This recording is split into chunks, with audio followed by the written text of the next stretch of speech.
Creation stories were gifted as an oral tradition from the Creator, from our higher power. Something motivated the people to share an experience. Something motivated people to evolve from a moment of sadness or anger to a moment of learning and then sharing that experience, sharing that moment of transformation, sharing that moment of trauma, witnessing, finding an elder, finding some support, and connecting all of that together, and then providing a service. Something happened at some point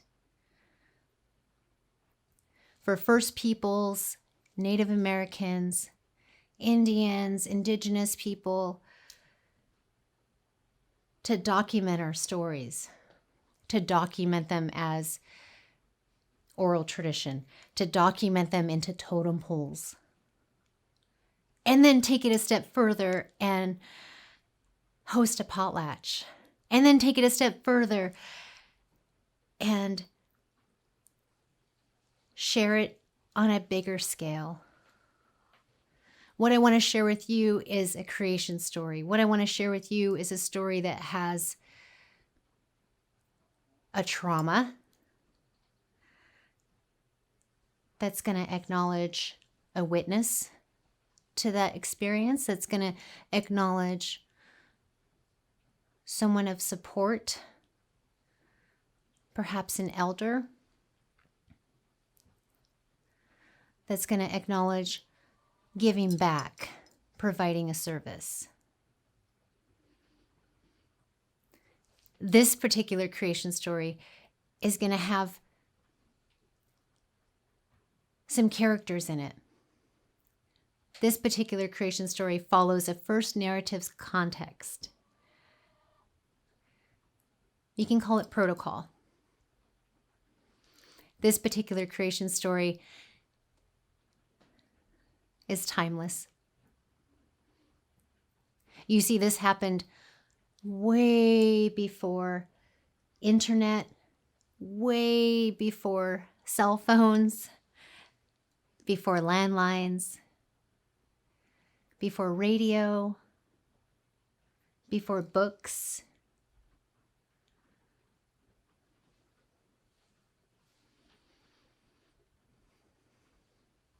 The story is from a long time ago. A long time ago, the people communicated in different ways. A long time ago, the leader of the people, called Samoyed, didn't speak to the people. Samoyed had a speaker who spoke for them. Samoyed would communicate with their speaker in their mind, in their energies. You see, what Samoyed would do is Samoyed would have visions or dreams, aspirations. And Samoyed knew when these dreams had to become reality. Samoyed was so connected to Mother Earth. Samoyed could recall all the moments of transformation for themselves. Samoyed was obedient and knew the songs. Samoyed knew a lot of creation stories.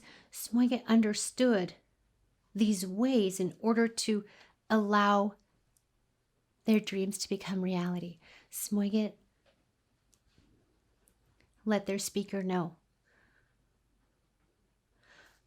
Find 6 men and 1 matriarch.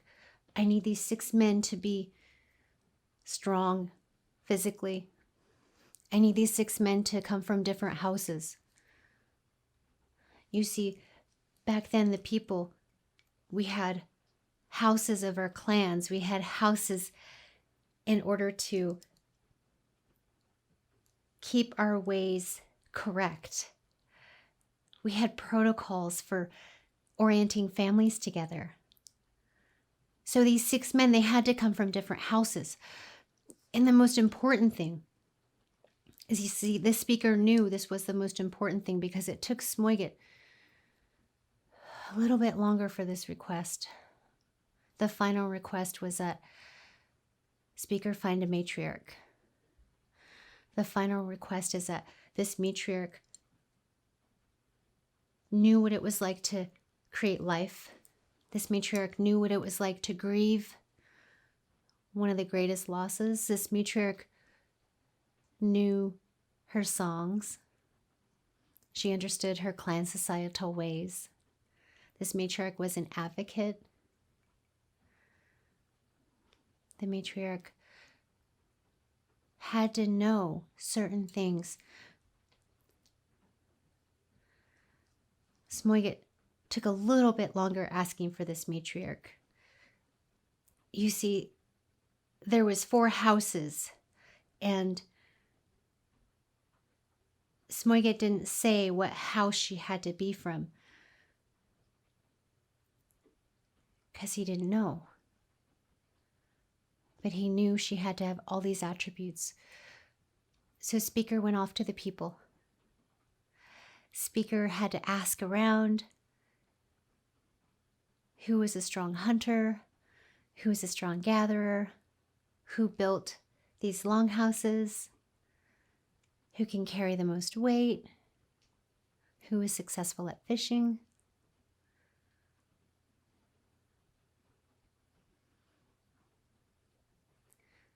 The speaker didn't ask around for a matriarch. The speaker just wanted to be a witness to the people and observe. The speaker wanted to put their ear to the ground and listen. Listen to who the people talked about. Who was the woman of the community that they wanted to be around? Who was that person that had given life? Who was that person that knew about medicines? Who was that person? Who was that voice? Who was that voice that was lifting the people up? Who was singing that night?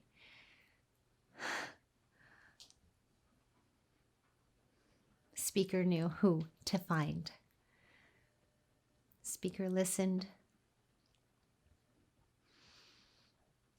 Pretty soon, speaker had the 6 men and the matriarch behind him, bringing them to Smoigit.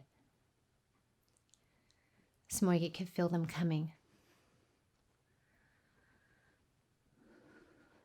Smoigit acknowledged all of them, and they were off. They would walk deep beyond the woods that they knew. They would walk farther than they had really walked before. They would walk to where they couldn't hear the river anymore. They would walk to where different plants were growing. They hadn't seen these ones before, and they would just keep walking. 2 days and 2 nights of walking, Smoigit acknowledged the matriarch, and he was asking her to sing. He was letting her know, please sing, please start praying, please start singing.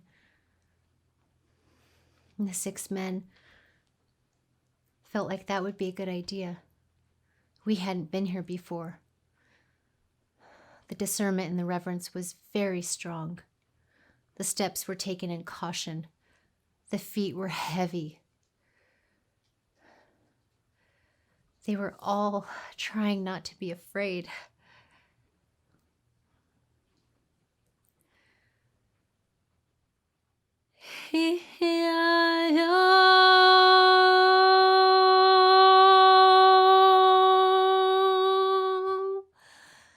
Hi-yo, hi-hi-hi.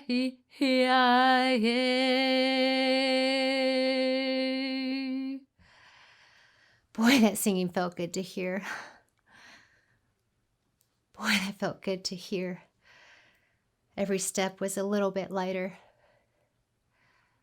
Fear wasn't as strong. Caution was just as deep, though. Reverence and discernment was right there.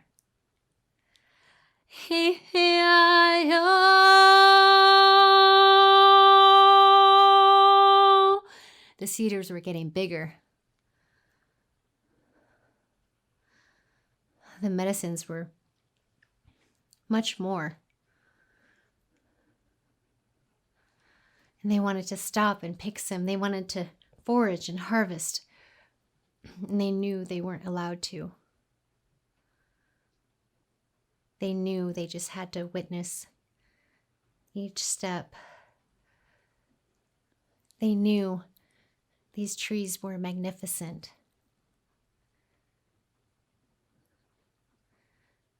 It's like they were inspired. It's like they were in spirit. It's like they were understanding something bigger than themselves. Matriarch's song was emulating through all the woods now. By the fourth morning of the fourth day, after the fourth night of walking and walking and praying and singing, they stopped. First, they stopped because they couldn't see beyond her. This ginormous, ginormous cedar. Probably a redwood. This ginormous. They'd never witnessed such a big being. After 4 days of walking and 4 nights of walking and singing and being a little bit afraid, they weren't even tired. It's like this big tree was like helping them breathe even deeper, even stronger, even better. It's like they woke up. It's like they woke up and they surrounded this big tree. And Smoiget had them put their hands on this big tree, all 7 of them, including the speaker, so now there's 9. All 9 of them had their hands on this big, ginormous tree. And Matriarch, she started singing the cedar song, the cedar people song, the cedar bell song, the memorial song, the transformation song, the song that she was given rights to sing in special moments, a song that she was born to sing, the song that she sang when she lost her baby, the song that she sang to help her grandmothers, the cedar song.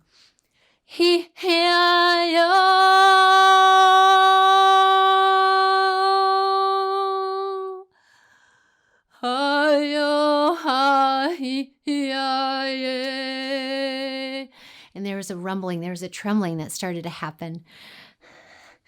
They all felt it. They all felt it. The 6 warriors, the speaker, the Smoiget, they all felt it on this tree, this magnificent being. They could feel the ground underneath them shaking.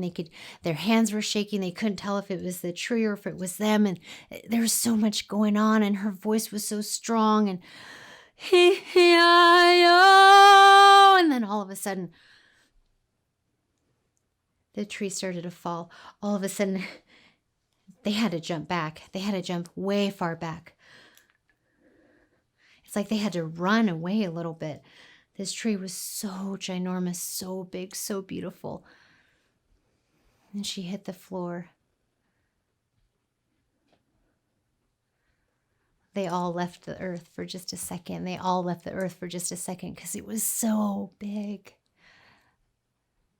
The people were a little bit tall in stature, and they were a little bit big themselves, and they still couldn't see over the fallen tree on the floor. They still couldn't see over. Smoiget let the speaker know to start to instruct them to make the fire, to gather the medicines, to gather the roots, to start taking this outside bark off, to start transforming the cedar that fell. They went to work. They were so motivated. And there was something that they hadn't really felt prior to the walk, during the walk, at other potlatches, at other ceremonies, at other experiences, at babies being born, at people passing away. They felt an emotion of like angst or like excitement or a little bit of fear, almost like a time crunch, like how we feel rushed or hurried. They felt that kind of feeling, and they'd never felt that before. So now there was a bigger reverence. There was a greater discernment. There was an even stronger commitment for Smoiget's vision. So they were rushing. They were rushing, and they were being careful, and they were being cautious, and they began to take off the outer barks of the cedar. They began to build their fire even stronger. They began to dig and dig and dig, dig and dig and dig out this fallen cedar. So it had like a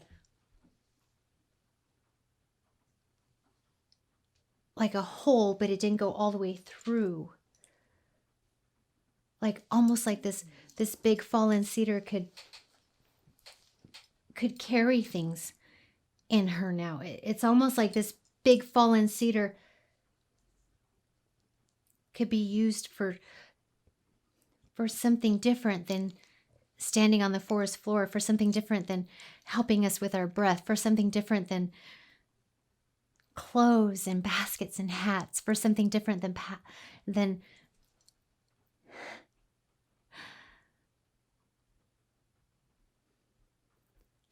the sun was beginning to set. The sun was beginning to set, and the 6 warriors had finished stripping the outer bark, stripping the inner bark, and finished digging out the center of the cedar tree. They were almost relieved. They knew that feeling. They were almost relieved. They were excited. They felt so thankful and so prideful and so connected that Smoiget's vision was coming true. They could feel Smoiget being glad about that. You see, the matriarch was singing the entire time in prayer, in reverence, in discernment. Matriarch just didn't stop singing. It's almost like how babies can cry and cry and cry. She didn't stop singing. She didn't stop singing. And Smoiget had her creating paints and finding medicines in different colors. And you see, she had recently lost a baby, and so even her body fluids were very special colors. They were very special colors, and Smoiget had her put her house design, her clan design on the outside of that fallen cedar, on the outside of that burned and dug out tree. But night was coming way too fast. Night was coming way too fast, and Matriarch had this feeling that she had never felt ever. Matriarch had witnessed so many amazing things, and she knew what it was like to lose somebody. She knew what it was like to give life and birth and sustain life. She knew her grandmother's songs. She knew how to weave. She knew the creation stories. She understood things. She knew how to take care of people, how to take care of herself. She knew all these things, and what she knew in that moment is that she ran out of time. What she knew in that moment,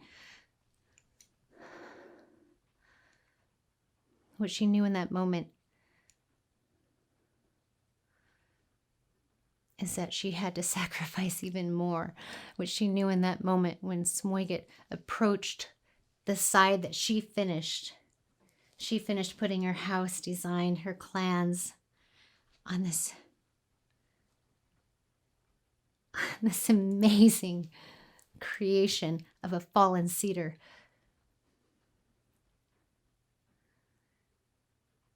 She knew that she would live forever. She knew she would continue singing her song even louder, and she would circle around this fallen cedar. She knew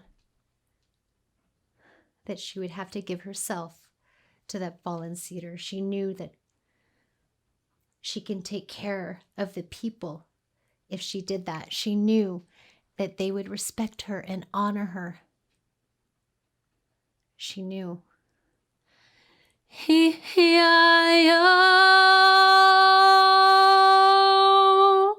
knew that she could love the people even more so, that she can take care of them in that water. She knew.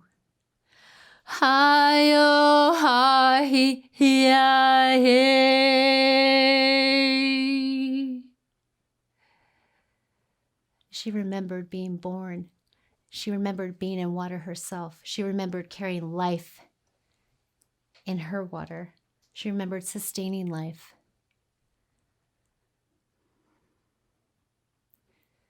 She put herself on the other side that she didn't get to finish.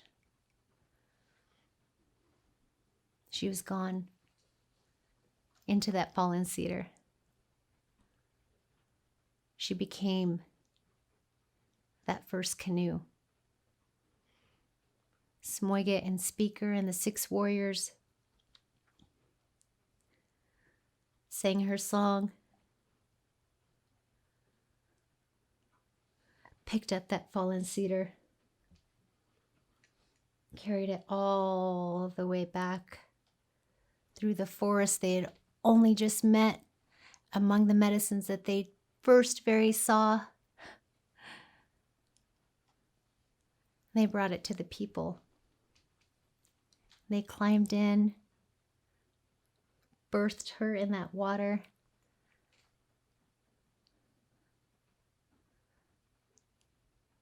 And ever since then, she's taken care of us. Ever since then, that canoe is like the matriarch. Ever since then, when we sit or stand in the canoes, we want to sing.